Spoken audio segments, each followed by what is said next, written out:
Guess I don't need volume from this. All right. Hi everyone. So this topic popped off. I'm just gonna film this kind of like I would a normal video because this situation just popped off. And if you don't know what I'm talking about, don't worry because we're gonna go through it. But I made a video a few months ago about propaganda, right? I talked a lot about how people put out these pieces of information just so that people will latch onto it and kind of run with it. And that's very much what the situation is. So since I made that video, I thought it would make sense to kind of go through this situation and talk about how it is propaganda, but it's also going to be a little bit of kind of a class and greenwashing, if you will, because that's also heavily what is going on here. Or ethical washing. I've also heard it called that. So if you don't know what the situation is, basically, you must be. If you care about sustainability, if you care about fashion, if you don't live under a rock, you probably know what SHEIN is. But to give some context to what they are now the biggest retailer, not only fashion retailer. Somehow their app took over the #1 shopping app over Amazon this year. So they are worth over $100 billion as a fast fashion company who sometimes sells clothes for as little as like $2. It is mind-blowing. It makes absolutely no sense to me. But they've only existed for like, I think definitely less than 10 years. I want to say around 5 years. So them rising up to be that big of a retailer that quickly is actually mind-boggling to me. It doesn't even make any sense.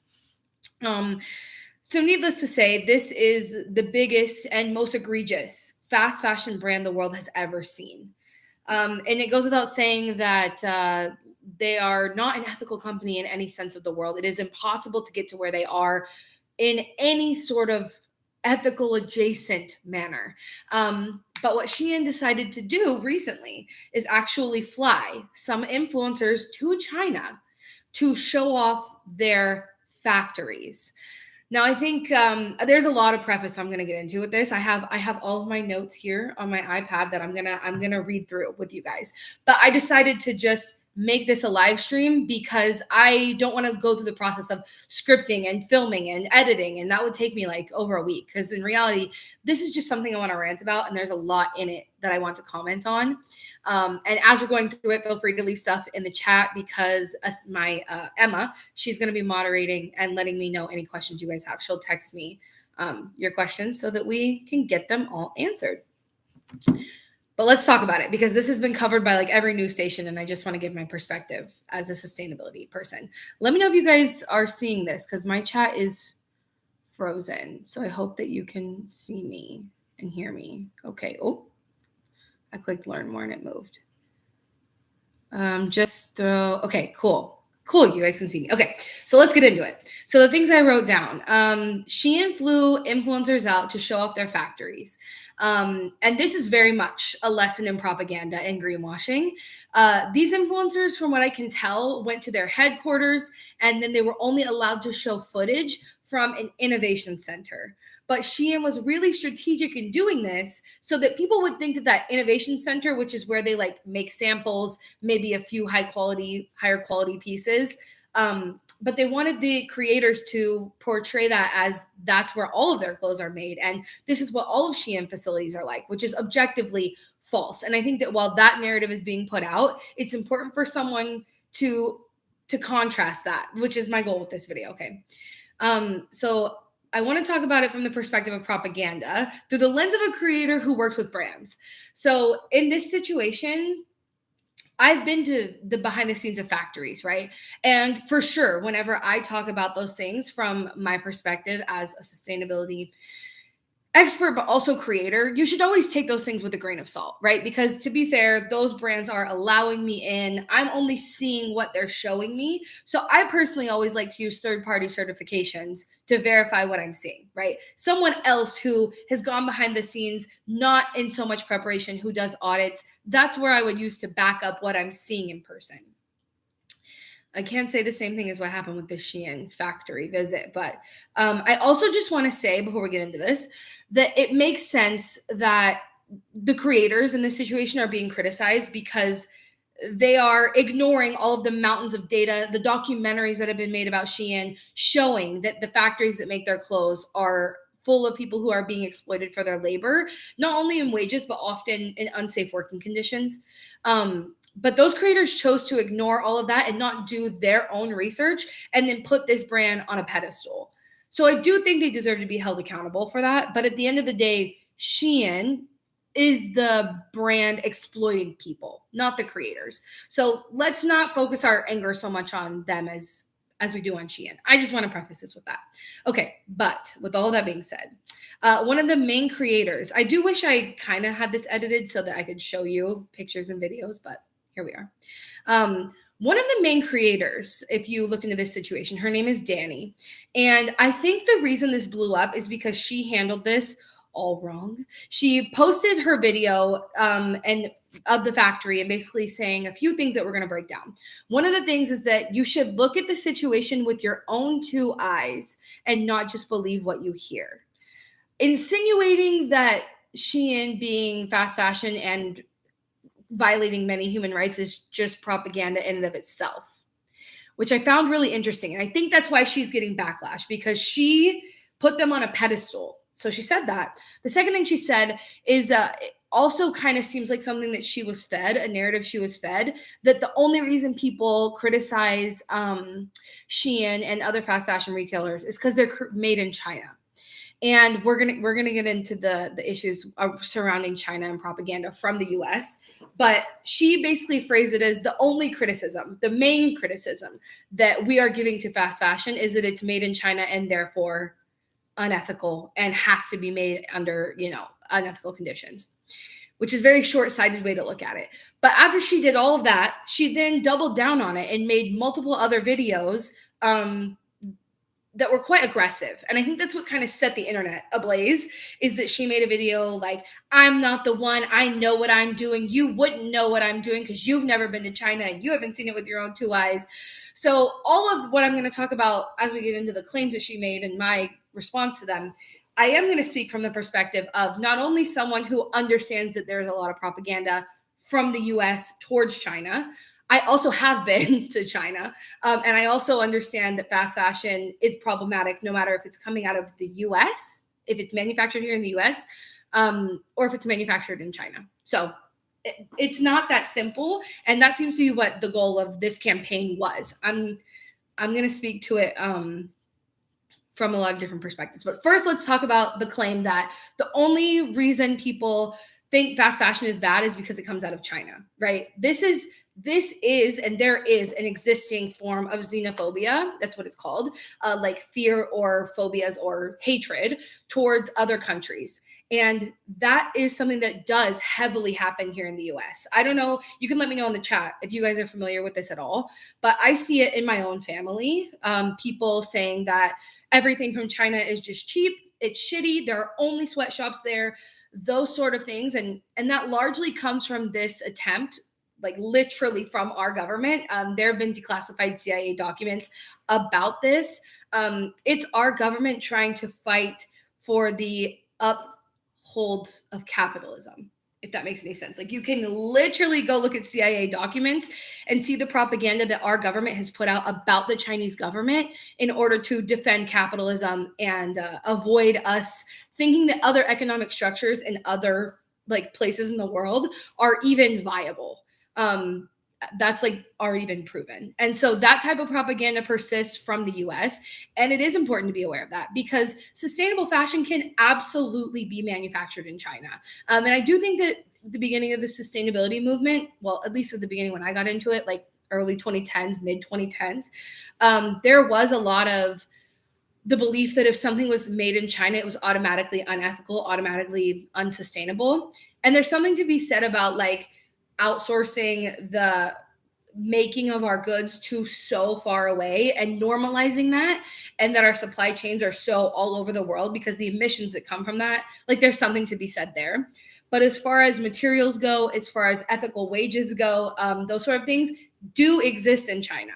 And I just need to say that up front first, because dismissing what happened with this SHEIN fast fashion situation as the only reason people think fast fashion is problematic is because it's made in China, that's not true. Fast fashion can absolutely be made in the US, considering our minimum wage is not even a livable wage. To me, that is considered an unethical like form of production. Maybe that's just me. You guys let me know. I'm going to see if you guys have anything in the chat talking about that you've seen propaganda from the US about China. Oh, sorry. If I missed saying this creator's name, her name is Danny. Yes. Thank you, Gabby. Yeah. So she's taken down some of these videos and kind of taken a step back just yesterday after she quadrupled down on her stance. But yeah, very present here in Croatia too, and probably in the rest of the EU. It definitely, there is a stigma, largely what you would actually call it if you wanted to give it a name and not boil it down to stigma would be xenophobia. I also do want to say, like, just because something's made in China, it can be sustainable. It can be made ethically. 90% of people in China own their homes. And our minimum wage in the US is not livable. So for us to boil this down to US versus China, or any country versus China, is just way too oversimplified. However, there are plenty of labor laws being broken in China. They do have different labor laws than we do. And just because something is made in China doesn't make it good or bad.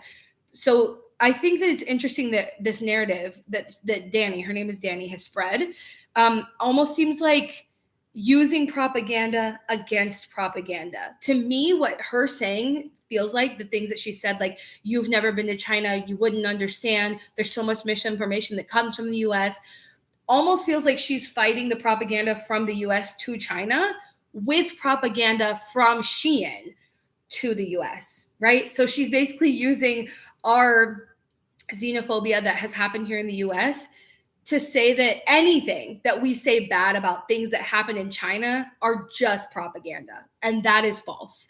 There's plenty to criticize SHEIN and the factories that they use for, other than just them being based in China. I think that needs to be made abundantly clear, because it seems to be what they're wanting people to latch onto.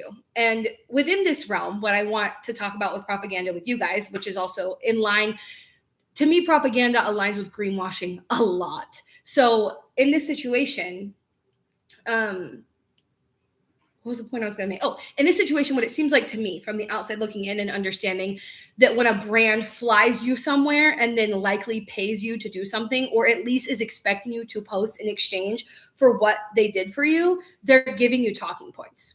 Okay, I need you to understand. As much as these creators want to act like they weren't paid, which I don't know what the pay structure is there. We'll get into that in a minute. There's some things that could be going on. But they're not flying you across the world without giving you talking points. Absolutely, the things that these people are saying, and Danny's not the only creator, there are a few. There are talking points that they were given. And to me, what it looks like as a creator who can understand what that situation would look like is, one of the talking points is, I got to see it with my own two eyes. The propaganda from the US is not true. And I can say that because I've been here and seen it. And I don't think that sort of rhetoric will fly on people like me. Like, I don't think that piece of propaganda was put out there with the hope to change somebody like me's mind. But when I see that, what I think that narrative was put forward to do is, for the average person online, when someone does a SHEIN haul, say on TikTok, and you see in the comments, undoubtedly every time there's someone saying, this is fucked up. Like, you doing a $300-400 SHEIN haul is so unnecessary, and you're supporting incredibly exploitative practices, exploiting people and the planet, to justify, or just to have your own sense of style. And that is beyond fucked up. So you'll see those comments. And then under those comments, often you'll see the whole, there's no ethical consumption under capitalism narrative, or every piece of clothing you buy is likely fast fashion. SHEIN is just the one that gets the most attention. The people who then defend the people doing the hauls, I think that sort of narrative was put forward for those people to latch onto and have something to say going forward. And I think that that is so incredibly fucked up, because it feels like SHEIN chose to weaponize what they're doing wrong to defend them. It almost feels like, to me, this narrative was put forward so that people would latch onto it, and the next time there's criticism of SHEIN in a SHEIN haul, there can be little people who already have this narrative fed to them responding with, you're just being xenophobic by saying that SHEIN is problematic. And I think that is that is my takeaway from this whole situation, that is the narrative that they wanted to spread. And it actually makes my stomach turn, because if SHEIN was able to have a successful campaign like this to pay these creators to spread the message that fast fashion is only given the reputation it has because of a problematic viewpoint of xenophobia, that's so disgusting. Like, if that campaign turned out to work out in their favor, and that is they're literally exploiting people of China and then using xenophobia to justify it, to get away with it, to cover it up. It makes me want to vomit when I first had this realization a couple days ago. So I just want to put that out there, because it's wild that is one of the predominant claims that was made in this case. And it's just sickening, honestly. Okay, so that's the first piece of propaganda that I saw that I wanted to talk about. That's a really, really big one, and I think we should get it out of the way. And I would love to read through your comments. The live chat's gonna be saved from this, so I'll be able to go back and read your comments, and I'll respond to them throughout the video. Actually, if you have any commentary about this, let me know. But yeah, that is something I just wanted to really hit home on, because I think it's the biggest piece of propaganda that I think they tried to peddle out of this. And someone needs to say it, because I have not seen that said yet. All right, we'll move on to the second piece, which is essentially that larger people in larger bodies, bigger bodies, fat bodies, plus size bodies, whatever you want to label it, need SHEIN, because finding ethical and sustainable options for us, because I am obviously included in that, is too hard. And I have so many thoughts on this, but I do think that is something else that SHEIN has really tried to market and make themselves the face of. Well, the sustainable girlies and manufacturers don't like you because you're bigger, but we'll provide for you over here. And I think that is just so, it's frustrating to see them latch onto it, although there is some truth in it. So let me speak from the perspective of someone who has not bought fast fashion in 10 years, since 2011. So it's been over 10 years at this point.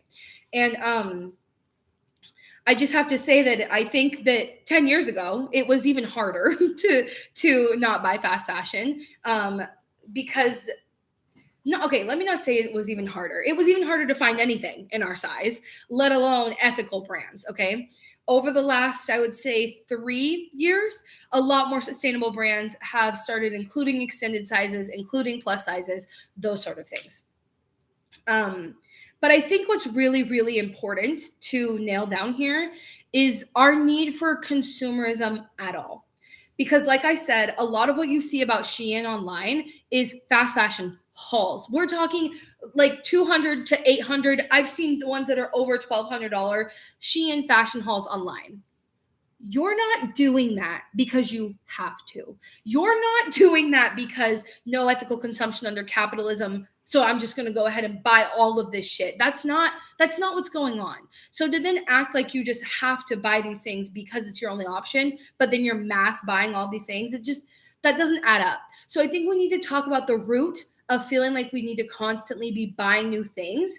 That is actually the problem. Because when people ask people who do SHEIN hauls to buy sustainable fashion, to them it's a one-to-one exchange. Like, what we're asking is for you to then go and buy like 30 pieces like you could from SHEIN for $400 in sustainable fashion, which would obviously be very expensive. And most people, especially, I'm not ignorant to the cost of living crisis in the US right now, very aware that could be a huge driving force for why people support things like this in the first place.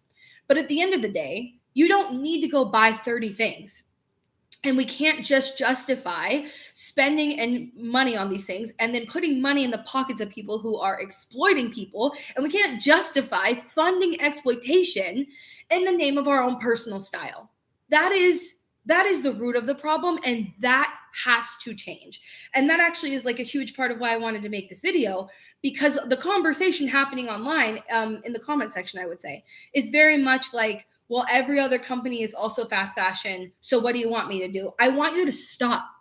I want you to buy less shit. Like, that is the solution. And that's a culture shift. And you know how culture shift happens? This. This right here, if people look up this situation and a video like this exists for someone saying, hey, you don't have to go and buy thousands of dollars of sustainable fashion. You could just like take a step back. And I think that, like I said, I haven't bought fast fashion in over 10 years. And for anyone new to this, that is a big deal to me because I used to never repeat an outfit. I went from literally never repeating an outfit to watching the life-changing mini doc called The Story of Stuff to never buying fast fashion again. And it was that simple for me. I understand it's not going to be that simple for everybody. But what happened was I was broke, okay? I was broke in college. So instead of spending every dollar I made from my little part-time job and the allowance that my parents was giving me to eat on clothing all the time, I just stopped doing that. And I think that that is honestly the most effective way to go about getting off of fast fashion is doing a no buy. And you don't have to do it like with the idea that you're never going to buy it again. But I do think it's important to take a step back from all of these emails and now text messages. I cannot believe that so many places are now to give you that 10% off that you used to just throw in a dummy email and get. Now they want your phone number. And I absolutely, you cannot have access to me like that. Absolutely fucking not. But I think that if you're trying to quit fast fashion and if we're trying to have this cultural shift, it's important to say, I don't want your emails. I don't want your text messages. I'm not going to go to the mall for fun. Okay. That is the situation that we're dealing with. And that's what we have to move away from. I digress. So I do think that's the overall takeaway from this is that the people who are acting like larger bodies absolutely need companies like SHEIN. Is for one, incredible that a company that's only existed for a handful of years has somehow now made its way into this narrative that it's a necessity. That's objectively false. That's not true. But the other thing is that the things that people are buying, again, these huge fast fashion hauls, they're not essentials, okay? You can't tell me that you're justifying shopping from SHEIN because you need it and then buying like shirts with cutouts everywhere and printed pants and like glasses that don't even cover your eyes. Like the things that SHEIN sells are not necessities. They do sell some. And we'll get into like the problematic of like cost of living versus cost of clothing. That's also on here. But yeah, as far as needing services and brands like SHEIN because we're larger, I think I am a living example that is false. And that is not to say that for every other plus size person everywhere in the world, it's going to be as simple or as possible, doable as it has been for me. And that is to say that as a plus size person shopping at a thrift store is definitely harder than a straight size person. It's not impossible. And because my experience shopping in thrift stores and not fast fashion from the beginning has been as a plus size person, I don't know what the experience is like as a straight size person. So when people say, oh, but shopping secondhand for plus size people is much harder. Well, I don't have that experience because I've only ever had this experience. I can't compare it to a straight size person. So if it's hard, I mean, there's something to be said for that. But in my experience, I've just done it, because I think questioning the root of our consumption is what leads to the solution to this problem. So I just wanted to say that there. I think it's just not justifiable. It's not okay to justify exploiting people and the planet for your own personal style. It's not a good enough reason. Point blank, period. So throughout the situation, because the person who is getting the most criticism, her name is Danny, she is a plus size person. She has said that throughout her partnerships with SHEIN, that she appreciates them because they make clothing for bodies of her size. But because in today's day and age, a lot more sustainable and ethical brands are also doing that, it's just not an excuse. And I assure you, have enough clothes in your closet already to not then justify exploiting people on the planet. Okay, there's that. Okay, so the next point that Danny makes throughout this content is that we need to see it with our own two eyes to be able to essentially make a judgment call about this monster of a brand, SHEIN. Which I think is funny because the closest thing that the average consumer like you and me is ever going to have to seeing the inside of SHEIN with our own two eyes is the Channel 4 documentary. So Channel 4 did go behind the scenes. I believe it was in 2020 that their documentary came out, definitely within the last few years, with proof of laws being broken, of the factories that supply to China, supply to SHEIN, I should say, breaking labor laws that exist in China. Okay, so if you're claiming that we need to see it with our own two eyes, I ask you the question, did you do the research to see it with your own two eyes? Did you go watch the documentary and then say, I don't believe that. I'm going to go to China and look at this little innovation center and then say that that is okay and that all the other things that this documentary documented, not real. I think that's just like this whole, again, this is just a piece of propaganda to spread this narrative that you're saying it's so bad in SHEIN factories. You're just spouting off this stuff based in xenophobia, that all of the factories in China, SHEIN factories, because they're in China, are sweatshops. You're just saying that based on xenophobia. But I've seen it with my own two eyes through this influencer who shared her experience in one of their factories. Do you see how that changes the narrative online? I think that is what I'm like trying to connect all these dots for people who don't understand that what they did by showing off this innovation center and then spreading this message of you criticizing SHEIN is just xenophobia is, well, I've seen it with my own two eyes because this girl, Danny, made this video and you can go watch it. So next time you tell me that people are working in sweatshops and not being paid fair wages, just go watch this with your own two eyes. It's just all bullshit. It's just propaganda, and this is how it perpetuates. So yeah, I think, let's see. Oh yeah, so within the, again, my notes are on my iPad. So within the Channel 4 documentary, which if you haven't seen it, you should go see it. I think it's called, oh God, I should have wrote this down. If you Google SHEIN Channel 4 documentary, it'll definitely come up. What they found is that people are working 75-hour weeks. When they mess up in the factory, they are charged for it. They're earning as little as $20 a week.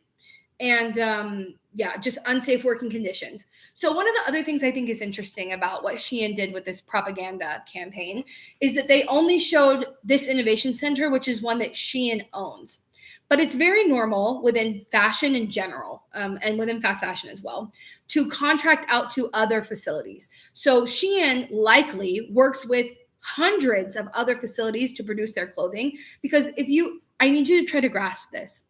SHEIN uploads 1,000 to 12,000 new items to their site daily. Daily, they are putting up thousands of new pieces of clothing. So if these creators who went to China to see this thought that thousands of new designs were coming out of that one factory a day, girl, come on now. So I think what SHEIN did by showing them just this one facility that they do own is almost like sidestepping this criticism with, well, that's our facility and we keep it in check. We can't control what these other people are doing. But you absolutely can. As the #1 fashion retailer in the world, they do have the power to dictate how supply chains are handled. They do actually, literally have the ability to influence the way these factories are running, because you say, we're going to audit you. And if you're fucking up, we're no longer working with you. And obviously that hits their bottom line and that gets them to change. That is literally the only way we're ever going to see these supply chains change, when these huge players take accountability for what they're supporting with their own money. It's very frustrating. So anyway, that's what the documentary takeaway was. I also want to cover this because I saw that Danny came out with a video, which I think, again, is why this whole situation blew up way bigger than she likely ever anticipated. I also, real quick, want to say, I do think SHEIN knew what they were doing with this. I do think they had hopes that the propaganda coming out of all of this, that the people could latch onto and then carry on, and just chalk this up to being cancel culture, but we're still going to use these talking points that they put out there. I think that's what they wanted. But I do think that SHEIN knew that these influencers would be dragged and ripped apart. And I do think they specifically targeted creators who are often left out of opportunities like this. Plus size women, people of color were included in this group. And I do think that it does feel to me like they specifically picked out creators who feel like they're often left out and they just want a chance, and that they would be going to bat for this brand because of those things. And I think SHEIN knew what they were doing by doing that. And I do think that they also anticipated these creators being torn apart. And I think it's really fucked up that SHEIN did this to them just for their own benefit, to spread their message. I'm sure that the amount of people talking about the situation online is undoubtedly impacting these creators' mental health. And I think it's fucked up that SHEIN did that to them and didn't seemingly prep them for it at all. Because what I'm about to talk about is how Dani's, I think this is like her 4th video she made on this situation. And I caught it on TikTok. It came across my For You page. And her basically, again, very fiery, doubling down on, you don't know who I am. You've never been to China. You need to see it with your own 2 eyes. You'll never understand because I've been there. And this sort of narrative. One of the things that came out of that video, she literally said, 90% of what's in your closet is made in horrible conditions. And this is very much like a conversation going around. I think it's very much in line with no ethical consumption under capitalism. And then there's also this narrative that all fashion, all mainstream fashion is likely fast fashion and made in unethical working conditions. That is true. Her assertion that 90% of what's in your closet is unethical is likely very true for the average consumer. I don't then think that justifies buying more of it. I don't then think that justifies giving SHEIN a pedestal to stand on. I think that no ethical consumption under capitalism and saying that most clothing is made unethically is a reason to buy less, not more.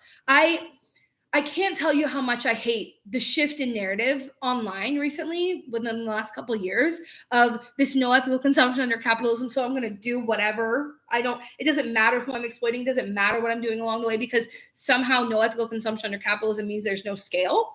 And somehow that justifies exploiting people more. When I hear something like that, I think, okay, if nothing I buy is ever ethical, I'm going to buy less shit because that means what I'm doing is unethical. I'm going to do less of it.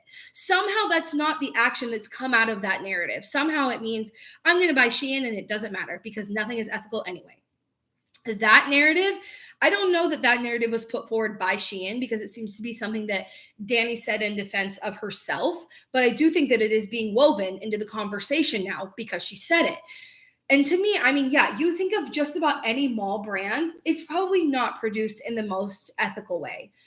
I'm trying to think. I don't go to the mall very often these days, right? So it's hard for me to speak to all of the brands and what each of them are doing and those sort of things. But it is definitely true. I mean, if we're going to criticize people who work with SHEIN, you got to criticize people who work with H&M, and Forever 21. And who else is at the mall? Because I never go to the mall. Does Wet Seal still exist? I don't know. But likely, if you see it at the mall, it's not made in the most ethical conditions. Now, I still think there's something to be said for SHEIN moving to the top of the fashion retailers as quickly as they did. And I just want to hit on this point as well. This is after I make the point that like there's no ethical consumption under capitalism. My next point is the issue with saying things like that and with Dani and all of these creators and SHEIN trying to push this narrative that somehow they're pumping out this many garments ethically. I just need to drive this. I need you to listen to me. There is no physical world that exists where SHEIN can pump out the amount of clothing that they do in an ethical way. It is physically impossible. It is not possible. And that's just talking about physics, okay? It's talking about how the speed of which they produce and sell and make things is not physically possible under an ethical wage or treatment of your workers. It's just physically impossible. Fiscally, it's also impossible. We're talking about a company that is worth $100 billion with a B dollars that rose to that point in 5 years. There's no way that they could be doing that under an ethical, sustainable financial model. It's just not possible. So to spread this narrative that somehow SHEIN is doing something magical, that all of their people are paid fair wages and there's no child labor and they're not exploiting, it's just not even reality. It's not reality. People need to understand that. I hope that people do. But also this conversation. So I also want to get into the intersectionality of people buy Shein because they are not financially able to buy anywhere else. And like we already kind of said, right? The difference between a Forever 21 at the mall and a Shein, ethically, not much going on there. Okay. Someone tell me what else is at the mall, because I just don't know what to compare it to. But I guarantee you, if it's mainstream, it's fast fashion. It's not made ethically, and the cycles are churning out so fast. The production is very quick, and I can almost guarantee you that almost any brand at the mall, not at the top tier of a sustainability. American Eagle is at the mall. That's also true. I do think American Eagle does a little bit better than obviously like a Forever 21 or an H&M, but I still wouldn't call the majority of it ethical consumption. And the reason I say that specifically about American Eagle is they do sustainable and ethical runs, and they do like fair trade. Like they have some jeans that are fair trade certified, which basically is telling you that the rest of them are not. Right? Or they wouldn't make it a fuss about this one pair being fair trade. Okay. So that is a perspective from which I look. Oh, Zara is definitely fast fashion. Lululemon is doing better. Urban Outfitters, definitely fast fashion. And Aerie, we talked about those sort of things. Gap, Macy's has some sustainable brands, but all in all, I mean, I should say they have some sustainable brands, but the majority of them that are in like the junior section or the young adult section, not ethical brands at all. Charlotte Russe, definitely fast fashion. Yeah, exactly. So that's what I'm saying is that when we're comparing people who don't have the financial ability to choose something at the mall over Shein, I don't think there's really an ethical argument to be made there that somehow they are doing worse by buying like Shein instead of Zara, right? At that point, it's all really made in pretty unethical ways, and it's all fast fashion. But I want to talk about that perspective of people saying that they are shopping at Shein because of necessities, because they have to. Again, I go back to mentioning those fast fashion hauls worth hundreds of dollars and the type of clothing you're buying. If it's these completely statement pieces that are like cutout tops and printed pants and like glasses that don't even cover your eyes, like I said, all those things, these are not essentials. You can't tell me that Shein exists for people to be able to afford to clothe themselves, which is a justifiable reason to me in the world that we live in right now with the incredible high cost of living. That makes sense to me, that there are people out there who need to go to Shein to buy a pair of jeans because they can't afford to buy them from a more ethical brand. That aligns. That makes sense to me. But let me tell you something. Shein did not become a $100 billion company from people who cannot afford to go buy the essentials from an ethical place, and they bought them at Shein. Shein did not make themselves the number one shopping app above Amazon because people are buying essentials. And that narrative taking the forefront, like every time you talk about fast fashion or specifically Shein online, that narrative gets grabbed up and ran with. And that's bullshit. To act like we can't talk about fast fashion or Shein specifically because some people have to utilize it to live, we shouldn't have to lead the conversation with that. That should be part of the conversation, which is why we're talking about it, which is why we're talking about some people rely on these cheaper things to be able to clothe themselves for essentials. That exists. That is not how Shein became a $100 billion company. And I'm not okay with that being one of the leading narratives now. And it feels very much like Shein put out this whole campaign to normalize that narrative. And that is why I keep saying that is greenwashing and that is propaganda. And what Shein continues to do throughout this situation is use the weakest members of our society and the people who are often stereotyped and held back for their socioeconomic status and use them to justify further exploiting people who are held back by their socioeconomic status, the people working in their factories. They're continuously using low-income people, people of color, people who are exploited to do more of that on the back end. It honestly, it all boils down to the problem with our financial systems. But I do think that conversation cannot be what's leading the conversation. We can't lead with, yeah, but some people need it. Shein did not get to where they are because some people need it. That is not who I'm ever criticizing. That's not who most people are criticizing when we talk about fast fashion. That is not the majority. So I think that part of this conversation needs to be put out there because it's just not just not reality. And it's so frustrating for me to watch. So let's see. I'm going to read through my notes once again, just to make sure I hit all of my points. Yeah. Again, I'm very aware of the cost of living crisis around the world and that some people do need companies like SHEIN to survive. I understand that. There is always thrifting, okay? And that's a whole other conversation that we could have about how people think that thrift stores have gone up in price because of people reselling, those sort of things. I do think that thrift store prices have gone up since I started thrifting, but so has literally everything else in the world. So I think there's something to be said for like costs going up with the rest of the world. I also do though think this is like a side tangent, but I also do though think that in this situation where, like I said, we need to criticize SHEIN first and the creators second.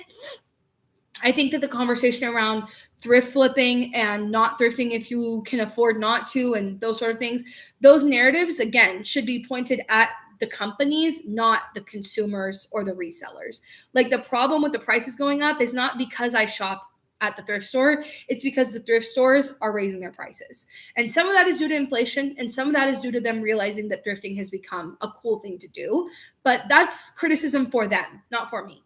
And because so many things donated to thrift stores go unsold and to landfill, I will always choose to spread the message of shopping secondhand first. I will always say that, because when we're talking about sustainable environmental impact, and even when we're talking about ethical consumption, that is still always to me going to be the best option. And I think when we're talking about affordability, there's something to be said for the fact that sometimes you can buy something cheaper on SHEIN than at a thrift store.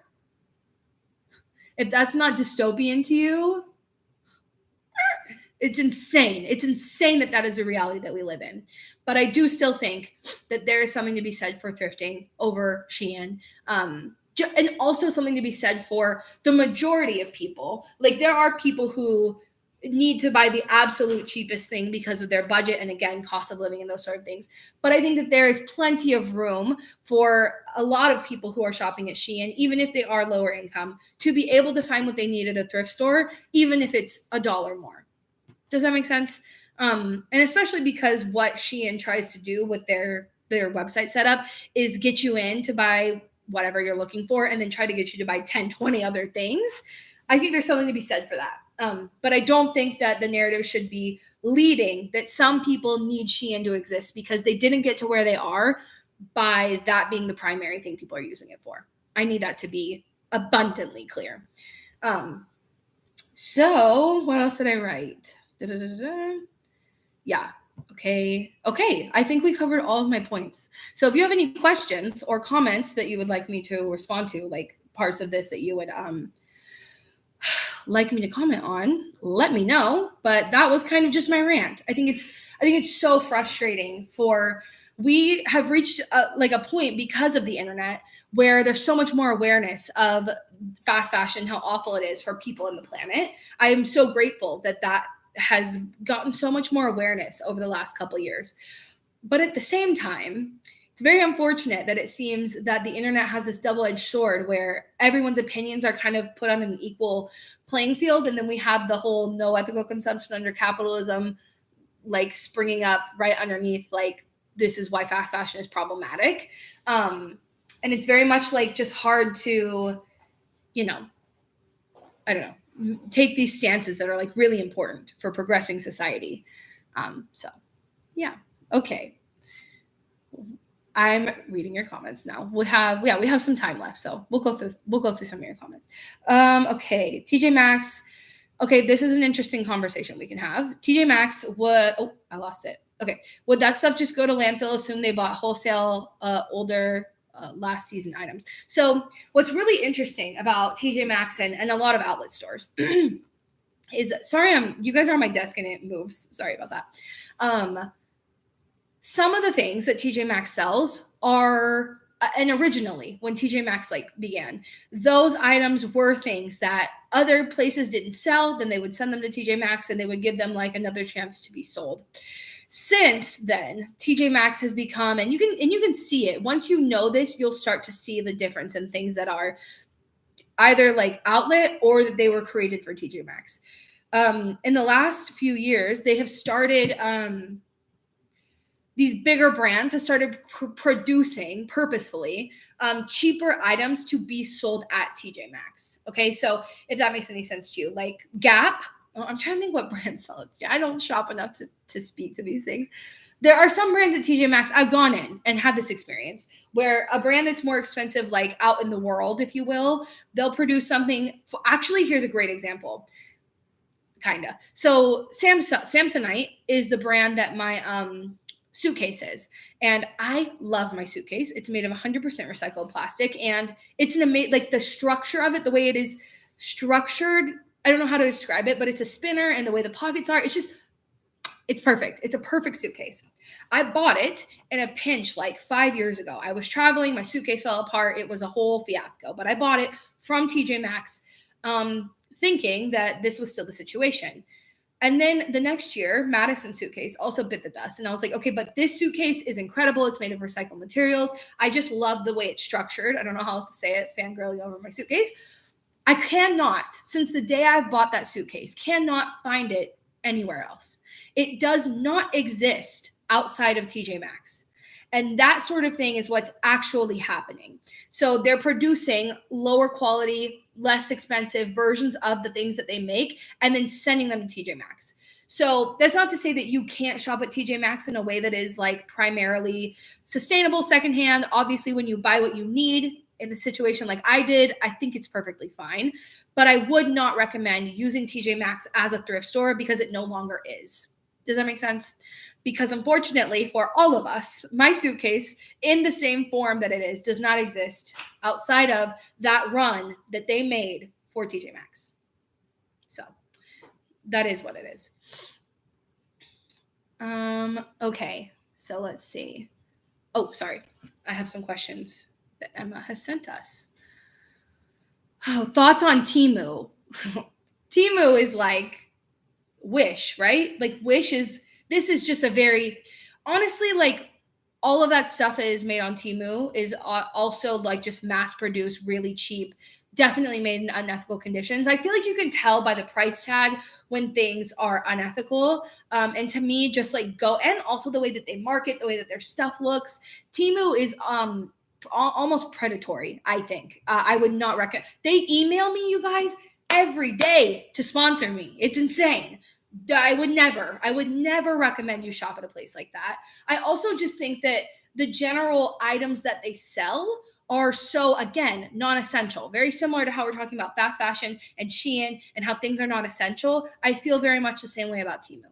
I think if you put the thing that you're looking to buy on Temu on a wish list for 30 days, in 30 days, you're going to realize you didn't need it. You didn't even really want it in the first place. So that's my perspective on that. Oh, okay. We talked about this. I'm glad that you guys asked the question about them targeting creators who are not normally included. Okay, this is an interesting question. How do you feel about buying fast fashion from thrift stores? Is it saving the planet by reusing clothing, or is it supporting the brand? I do not think that buying anything secondhand is supporting a brand. You are quite literally not giving them money. I think if it was like when I was in high school, middle school, when it was like Hollister plastered across your shirt, there's something to be said for that. And Madison and I over the last couple of years have moved away from buying brands that we would not want to represent and then wearing them, right? Like she used to wear this shirt that was like just like a tank top, but it had the giant Nike swoosh across the front. And I think that's why we started the conversation of like, should we thrift things that then advertise for these brands and then normalize those sort of things? I think I wouldn't recommend doing that quite so. But if it's not something that has the brand outwardly speaking on, like showing and telling people that's what you're wearing, I think there's absolutely no problem with that. I think especially as long as when someone asks you where you got that, you just say the thrift store and you don't go, oh, it's SHEIN. Like that would be a little bit iffy. But I think anything you buy secondhand is not supporting the brand. Like objectively, you're not giving them money. And I think it's perfectly fine. I do think it's unfortunate that apparently this has not been my experience, but a lot of people have been talking about the thrift stores just being full of SHEIN clothes, which is just like a product of all of the things that we talked about today. I think that's unfortunate. But in reality, if it's going to go to landfill, if someone doesn't buy it and use it, then you're doing more good than harm. I think I do not subscribe to, if you buy leather secondhand, if you buy literally anything secondhand, you are not creating a demand for it because you're not putting money in the producer's pocket. And to me, that is not problematic. But that's just my opinion. You're free to disagree. And you can let me know in the chat. We'll read it. I think we already shared a little bit of my thoughts on Poshmark boutiques. Again, because so little of what gets donated to a thrift store actually gets resold, I think those resellers serve an important part of the market, taking those things that would otherwise go to landfill in many, many cases, and actually getting them to be utilized. And I don't think, listen, back in the day when I really, really wanted to make content creation my full-time job, and I wanted to get out of my job that made me want to stab my eyes out with the state, I tried for like a few minutes to flip things, to sell them, to make money. It is a tireless job. And I don't think anybody, the amount of work it takes to do that, there's no way that you're getting like wealthy off of this. Okay. It's a way for people to survive. And in my opinion, utilizing resources that would otherwise go to waste. I've heard many fashion experts talk about this. Madeline Pendleton, who has been in sustainable fashion for like 15 years, says that you wouldn't believe how many clothes end up in rag houses and then go to waste. And it only makes sense that people who have the ability to make a living off of reselling that waste, we only ever need more people to shop secondhand. And that's going to be my perspective on it. Again, if we want to talk about the cost of thrift stores going up, I think we need to look at inflation overall, because the cost of kind of everything has gone up. But the other side of that is that we should be blaming the thrift stores for making prices go up, because they're doing the same amount of work.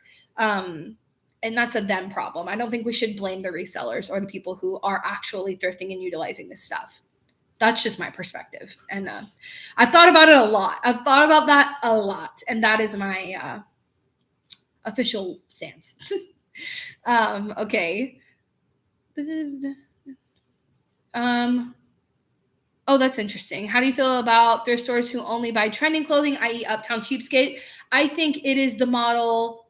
It is a sustainable model, point blank, period. I think retaining value of clothing is the way to actually get them reutilized, right? So that Uptown Cheapskate is one of them. Plato's, Buffalo Exchange. I think those things make complete sense. I think if we're talking circular economy, which is the goal of sustainable fashion, which is the goal of zero waste and all these things, that is literally circular, right? Like, you wear something until you don't need it, you sell it back so that you're incentivized not to just toss it. And then those clothes retain value, which is the reason that people reuse them. I really don't see downsides to that, especially when there's such an influx of waste within our culture right now. I think we only need more people buying and selling secondhand. I don't see a world in where that is an overall negative thing, you know? But there can surely be something I haven't considered. But I shop at those places, so that's what I implement into my own life. Also, same thing about reusing real leather items. As long as you're not actively supporting that industry with your dollar. I have shoes that I've bought secondhand that are leather. I have one bag that's leather that I bought secondhand. And I actually have a whole video about that on my YouTube channel. I've just always thought that as long as you're not putting money into the hands to create a higher demand for that thing, and then you're saving that thing from going to landfill, it just makes sense. That's just always been my perspective. Oh, okay. I'm going to comment on this, and we're going to let this be the last comment of the video, because I have my own personal problems with this brand, and I'm just going to speak from my perspective. So, what do you think about the 4 days to get rid of clothes you cannot keep using? I have seen 4 days work with people, but not phrasing it as this is a way to recycle clothing that cannot be reused, resold, whatever. I've seen my problem with 4 days. Just going to be a little bit honest. My problem with 4 days is that I have seen them market themselves as a solution to the problem that is very few things actually get resold in thrift stores. So I have seen 4 days make themselves look like a better option than reselling or donating your perfectly good clothing because things are not being resold in thrift stores. So in essence, what I'm seeing is that if today I didn't want this shirt anymore, if I started thinking that this color green made me look not cute anymore, and it's perfectly wearable, perfectly usable, 4 Days has marketed themselves as a solution. Instead of me donating it to the thrift store and it possibly ending up in landfill, just skip the ability to resell things and let's recycle it. Which, as we all know, recycling is not the most effective form of anything. That's why the 3 R's are reduce, so buy less of these green shirts, and then reuse, reselling it so someone else can use it in the same capacity, or recycle, which in the case of 4 Days, they're not super transparent in how their recycled materials are being utilized. That's like one of my problems with them. I actually emailed them about it and asked them if they would let me come behind the scenes, and they ignored my email. So I'll let that speak for itself. But yeah, they're not very transparent about what happens to their clothing after it's recycled. And from what I can tell, it gets recycled into industrial rags, which to me, I covered this in my clothing recycling video without saying their name. But to me, if you're not making clothes at least back into clothes, you haven't really solved a problem. Because if you are encouraging the production and continuation of clothing at the rate with new materials like we have right now, and just to recycle them into something else, we're still needing the same amount of inputs to create new clothing to then recycle into something else. And that's just not a solution to the problem. So that's my opinion. I think clothing recycling programs are good for clothes that cannot be reworn, reused. Like I made a video about it. If you guys missed it, the algorithm on YouTube lately has been not great. A lot of people aren't seeing my stuff, but I did make a whole video about clothing recycling. In that video, I go more into depth on the idea that clothing that can't be reused anymore, if the brand takes responsibility for that, like socks, if your socks get holes in them and you can no longer wear them, and that's a clothing item that often gets discarded, for a brand to then take responsibility for that waste, take those materials back, process them into the same thing, that is a circular system, and that is a solution.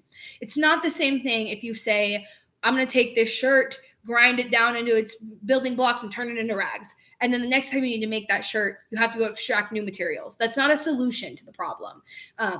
It's just kind of like a sidestep to it. It's better than nothing, but I don't like their marketing, and I don't like them. And I don't like that they ignore my email to ask them to be more transparent. So that's my thoughts on that. I'm so sorry to burst your bubble if that makes you feel any type of way, but that's my opinion. I think that's it.